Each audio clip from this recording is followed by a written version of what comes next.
ગોપીબેન, સૌથી પહેલાં તો તમારો ન્યૂઝનું નામ નિર્ભય છે, પણ મને શંકા છે કે દરેક યુટ્યુબર પણ ભયમાં છે.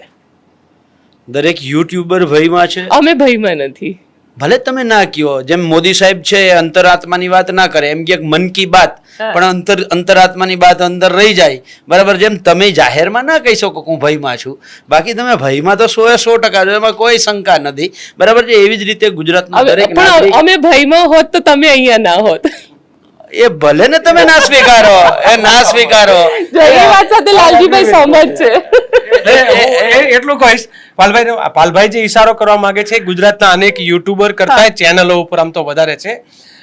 મને એટલો વિશ્વાસ છે, કારણ કે મેં ગોંડલવાળી ઘટના પણ જોઈ છે નિર્ભય ન્યૂઝ ઉપર. નિર્ભય છે એને કોઈનો ભય નથી, આટલું તો કમસે કમ હું કહી શકું. હું પણ કહી શકું. એટલે ભલે ભય ના હોય, ક્યાંક એ ભય હોય કે આપણી એડવર્ટાઇઝ કાપી નાખશે, ક્યાંક એ ભય હોય કે જે આપણને એડવર્ટાઇઝ આપે છે એ લોકોને દબાવવામાં આવશે. બરાબર છે. એટલે નાનો મોટો ભય તો અત્યારે ગુજરાતનો દરેક નાગરિક ભયમાં જીવે છે.